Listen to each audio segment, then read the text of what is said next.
Picture this. You've done everything by the book. Bachelor's degree, check. Years of work experience, check. IELTS score of 8, double check. Your CRS score sits at a respectable 480, and you're thinking, this is it. Canada, here I come.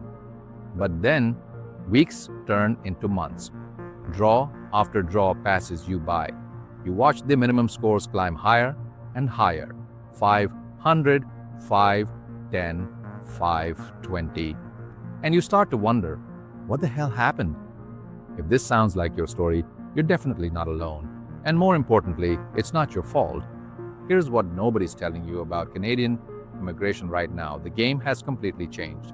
That CRS score you worked so hard for, it's no longer the golden ticket it used to be. Canada has quietly shifted to what they call category-based draws. Sounds fancy, right? What it really means is they're cherry-picking candidates from very specific fields. We're talking healthcare workers, skilled trades, STEM professionals, and anyone who speaks French. Now, if you're a marketing manager, financial analyst, HR professional, or really any other skilled worker who doesn't fit into these narrow boxes, well, you've essentially been pushed to the back of a very long line. The numbers don't lie. General draws, the ones for everyone else, now require scores often over 520. Let me put that in perspective. That's nearly impossible for most people to achieve without Canadian work experience or a job offer. But wait, you might be thinking, what about the Provincial Nominee program? That's my backup plan. I hate to be the bearer of bad news, but that door is closing too. The federal government has slashed PNP allocations by up to 50% for 2025. Your reliable backup plan, it's become another long shot. So here you are, frustrated, stuck, and wondering if you should just give up on your immigration dreams entirely. But what if I told you there's a completely different game you could be playing?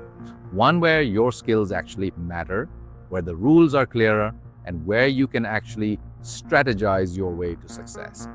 This is where Australia enters the picture.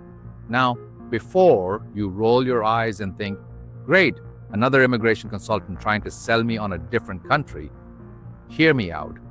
I'm not saying Australia is easier. It's not, but it is more predictable. And right now, for the thousands of you stranded in that express entry pool, Australia's General Skilled Migration Program is your most powerful strategic alternative. Let me break down how Australia's system works, because understanding this could be the key to your immigration success. Australia has 3 main skilled visa pathways, and each one serves a different strategy. First, the Subclass 189 visa. This is the Ferrari of Australian visas, permanent residency with no strings attached. You can live and work anywhere in Australia. Sounds perfect, right? Well, because it's so desirable, it's incredibly competitive and requires the highest point score. Second, the Subclass 190 visa. This is also permanent residency, but here's the catch. You need a nomination from a specific Australian state or territory. Now, this might sound like a limitation, but it's actually an opportunity.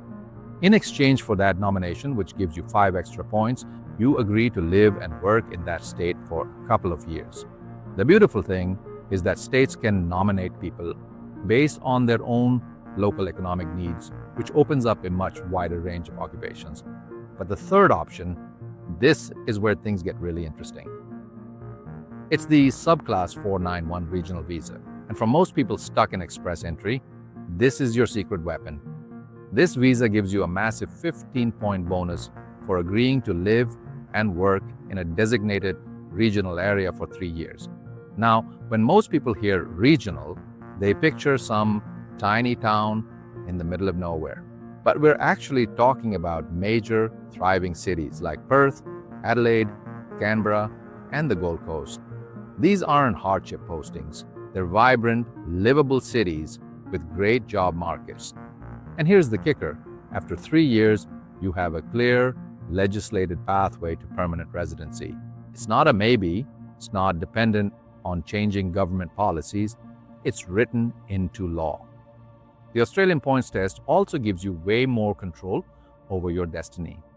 Let me give you some examples of how you can strategically build your score, your partner's skills, they're incredibly valuable in Australia. If your spouse can get a positive skills assessment and has good English, you get 10 extra points. Ironically, if you're single, you also get 10 points. The system recognizes that single applicants have different advantages.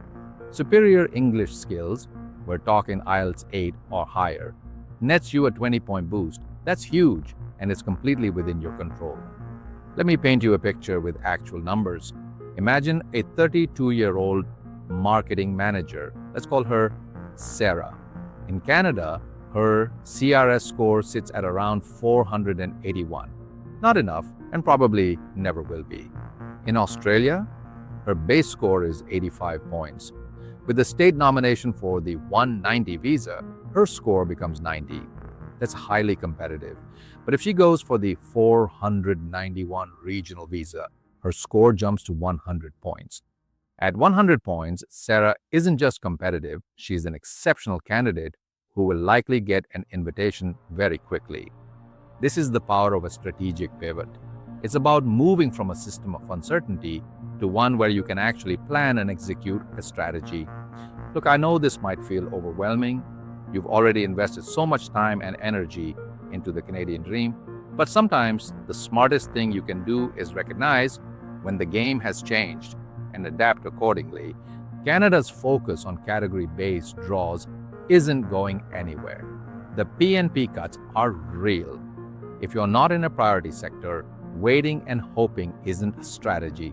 It's just wishful thinking. Australia offers something Canada doesn't right now, a clear path forward based on your skills, not on which occupation list you happen to fall into. So here's what I want you to take away from today. Canada has fundamentally changed its immigration priorities. If you're not in healthcare, skilled trades, STEM, or fluent in French, you're fighting an uphill battle that gets steeper every month. Australia's system, while demanding, is more predictable and gives you multiple strategic pathways to success. The state nomination programs and wider range of in-demand occupations create real opportunities for professionals that Canada has essentially left behind. And that 491 regional visa, with its 15-point bonus, it's often the most strategically sound pathway to permanent residency for most applicants. If you're tired of waiting for a system that no longer values your skills, it might be time to explore a system that does. Head over to amirismail.com to see how this strategy could work specifically for your situation. And hey, if you found this helpful, subscribe to the podcast and leave us a review. It really helps other people in your situation find this information. Before you go, I want you to think about this. What's the biggest source of frustration in your current immigration journey? Is it the uncertainty, the moving goalposts, the feeling that your skills don't matter? Drop me a line and let me know. Your frustrations are valid, and more importantly, they might not be permanent roadblocks. They might just be signs that it's time to change direction. Until next time, take care. And remember, your immigration dreams don't have to die with express entry.